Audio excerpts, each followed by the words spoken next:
If you are around 38 years old right now, this video is speaking directly to you.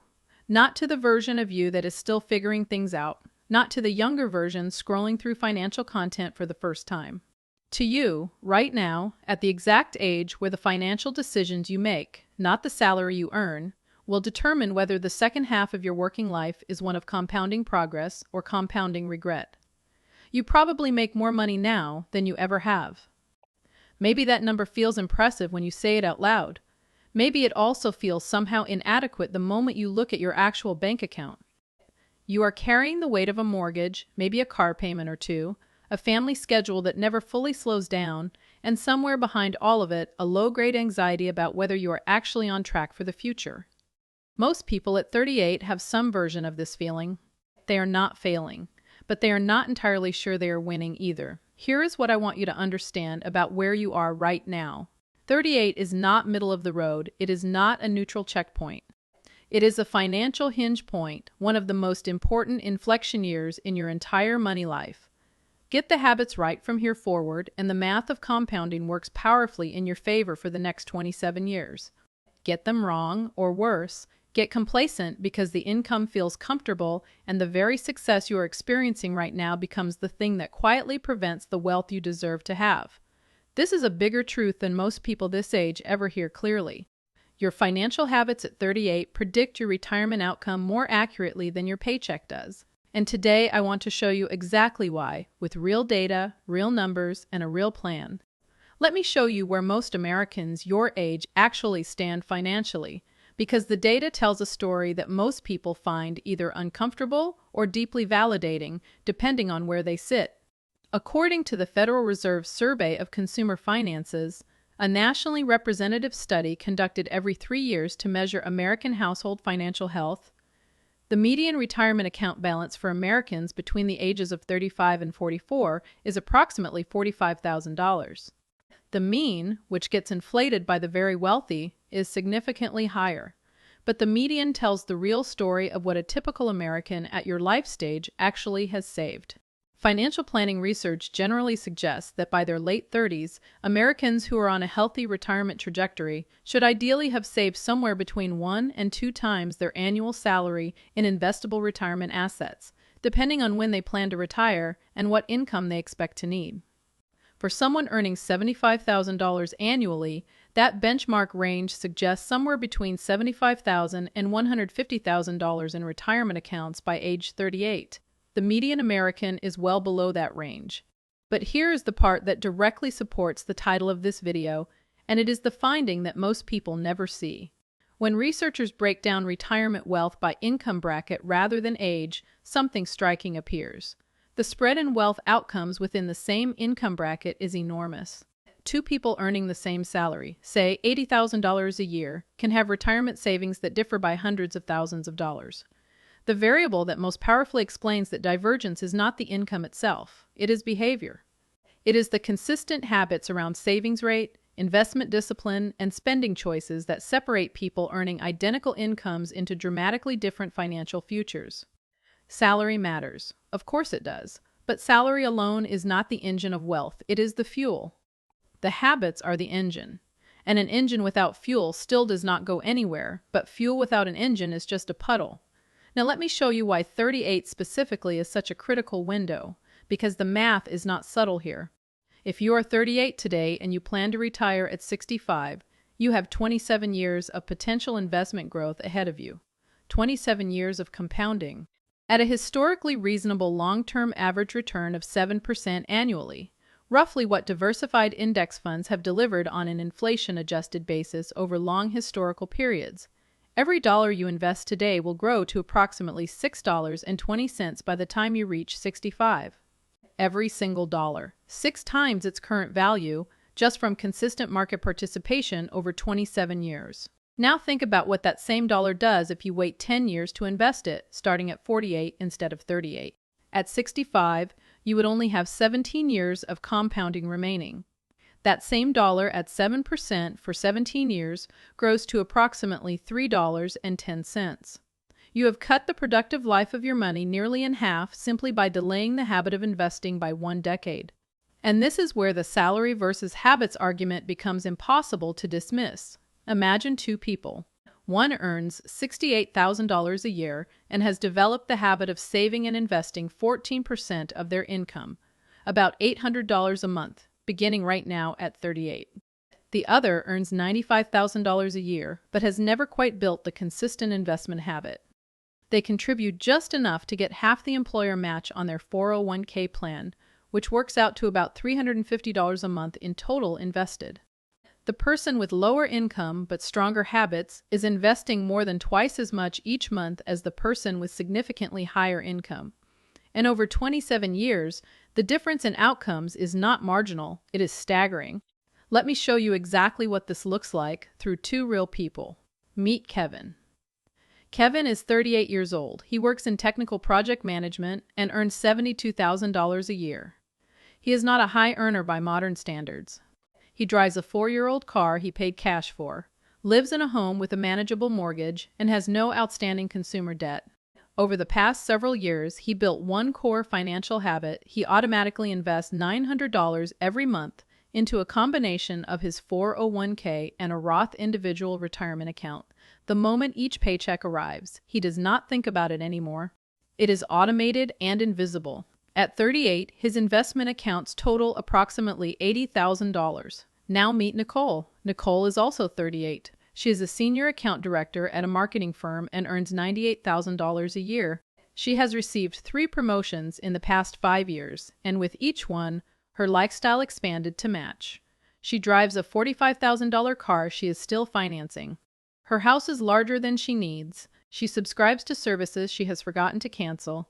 Her investment contributions hover around $350 a month, whatever lands in her 401k after taxes, and she has been meaning to open a Roth account for 4 years without doing it.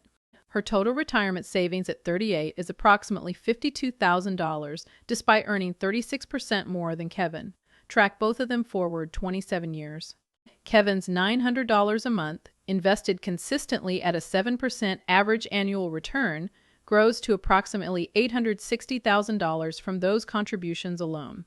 Add the compounding of his current $80,000 balance over 27 years at 7%, which grows to approximately $497,000, and Kevin arrives at 65 with a total retirement portfolio approaching $1,360,000 on a salary that never cracked $80,000. Nicole's $350 a month for 27 years at 7% grows to approximately $335,000. Her current $52,000 balance compounds to approximately $323,000. Nicole arrives at 65 with a total retirement portfolio of approximately $658,000, less than half of Kevin's, despite having earned substantially more than him for nearly 3 decades. Same market, same time period, same investment returns. 36% higher salary for Nicole, and Kevin finishes with more than twice the retirement wealth because his habits were fundamentally stronger. The salary did not save Nicole, the habit saved Kevin. That is the argument, made in real numbers. Now let me talk about the 5 most common financial mistakes that Americans at 38 make. The exact habits that keep people in Nicole's position despite earning well. The first and most widespread mistake is lifestyle inflation that tracks salary increases. Every promotion, every raise, every new income milestone triggers a spending upgrade. The nicer car, the house renovation, the premium vacation, the increased monthly subscriptions. This is so culturally normal that most people never question it. But what is actually happening, financially, is that the raise that should have accelerated your wealth building is being converted into elevated recurring expenses that now follow you permanently. Research consistently shows that lifestyle inflation is the single greatest destroyer of high-income earners' wealth potential. The issue is not what you earn in a strong income year. The issue is what your baseline spending becomes afterward. The second mistake is failing to fully use available tax-advantaged accounts.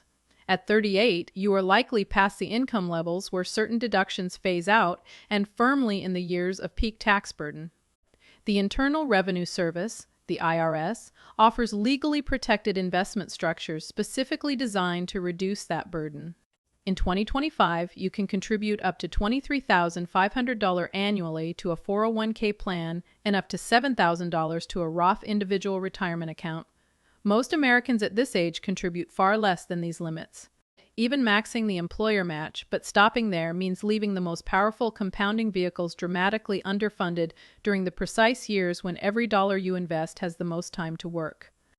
The third mistake is carrying high-interest consumer debt while simultaneously underinvesting. This one is mathematically incoherent and yet enormously common. Paying 18 to 24% annually in credit card interest while investing minimally is not a balanced financial approach. It is wealth flowing out at premium speed while only trickling in. Eliminating high-interest consumer debt is not just a psychological win, it is a guaranteed return equal to whatever the interest rate is, something no investment can guarantee. The fourth mistake is having no defined retirement target number. Ask most 38-year-olds what specific account balance they are aiming for at retirement, and the answer is typically vague. Enough to be comfortable, or more than I have now. Without a specific number, there is no basis for evaluating whether you are on track, ahead, or behind. Research in behavioral finance consistently shows that people with specific financial goals save significantly more than people with vague aspirations. The target creates the behavior. No target means no urgency.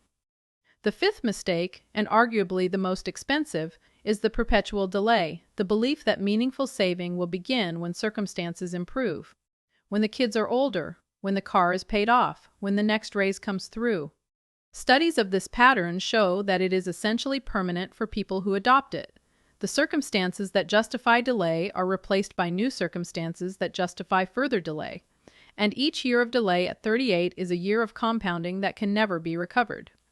A delay of 5 years in starting to invest $900 a month costs approximately $160,000 in final retirement portfolio value at a 7% return. Not 5 years of contributions. $160,000. Because every year of delay removes the compounding those dollars would have generated across all the remaining years. Now let me show you what the financially thriving version of 38 looks like, because this is not about having more money. It is about having different habits with whatever money you have. Financially thriving people at 38 practice what personal finance researchers call the pay yourself first approach, and they take it seriously. They do not save whatever is left after spending. They automatically route their savings and investment contributions to designated accounts the moment income arrives, and they spend only what remains. The distinction sounds simple. The financial impact is enormous. Automation removes the daily decision from the equation entirely. It converts a good intention into a guaranteed outcome. They also live by a fixed spending percentage rather than a fixed spending number. This is a crucial distinction. When income grows, and if you are 38 and career active, it very likely will over the next decade, their lifestyle does not automatically expand to fill the new income. A commitment to living on 70 to 75% of after-tax income, regardless of what that income grows to, means every raise automatically increases wealth building rather than automatically increasing expenses. This single habit, applied consistently, is what creates the divergence between people who earn well and retire rich versus people who earn well and retire with just enough. They also maximize tax-advantaged accounts in a specific sequence before touching taxable investment accounts. The sequence matters. First, they contribute enough to their 401k to capture every dollar of employer match, because that match is an immediate, guaranteed 100% return on those specific dollars. Then they fund a Roth individual retirement account to the annual maximum, because tax-free growth over 27 years is one of the most powerful compounding tools legally available to them. Then they return to the 401k and push it toward the annual maximum. Then, and only then, do they consider taxable brokerage accounts for additional investing. This order is not arbitrary. Each step leverages a specific tax advantage before moving to the next best available option. Thriving people at 38 also track their net worth monthly or quarterly. Not obsessively, but intentionally. They know their number, they watch it grow, and they understand the psychological power of that practice. Because tracking creates awareness, awareness creates accountability, and accountability creates the follow-through that turns good intentions into actual wealth. Now let me give you a specific action plan you can begin today. Not eventually, today. This week, your single task is to calculate your exact current net worth and your exact current savings rate. Add up every investment account, every retirement account, every savings account balance. Subtract every debt, your mortgage balance, car loans, credit cards, student loans, anything you owe. The number you have left is your net worth. Then calculate the percentage of your gross monthly income you are currently investing and saving, not counting everyday spending. If that number is below 15%, you now know your first target. This month, your job is to automate everything you are not currently automating and to audit every recurring expense on your bank and credit card statements. Many Americans at 38 are paying between $200 and $400 monthly in subscriptions, memberships, and recurring services they barely use. Every dollar of that recaptured spending, redirected to automated investment contributions, begins compounding immediately. This year, your target is to reach the maximum contribution to a Roth individual retirement account if you have not already, and to meaningfully increase your 401k contribution rate. Even a 2 to 3 percentage point increase in your 401k contribution today, applied to a salary of $80,000, means an additional $130 to $200 per month entering a tax-advantaged compounding account. Dollars that, over the next 27 years, produce dramatically more wealth than the same spending amount would have. Over the next 3 years, the goal is to reach a total savings and investment rate of 15 to 20% of your gross income and to eliminate every high-interest consumer debt from your balance sheet. That combination, aggressive saving, tax-advantaged investing, and zero consumer debt, is the specific profile of Americans who arrive at retirement with genuine financial options, not survival. Options. Here's the truth about time that you need to hear directly. There is no financial resource you can work harder to earn back once it is gone. You can earn more money. You cannot earn more time. Every month at 38 that passes without your full financial habits in place is a month of compounding your future self will never reclaim. But here is the empowering reality of where you are standing right now. You are not too late. You have 27 years. You have a runway that millions of people your age are squandering without realizing it. You have the information to do something different starting today. The question is not whether the habits are worth building. The math makes that answer obvious. The only question is whether you will build them now, while the compounding years are in front of you, or later when they are behind you. Start now. Build the habit. Let the math do the rest.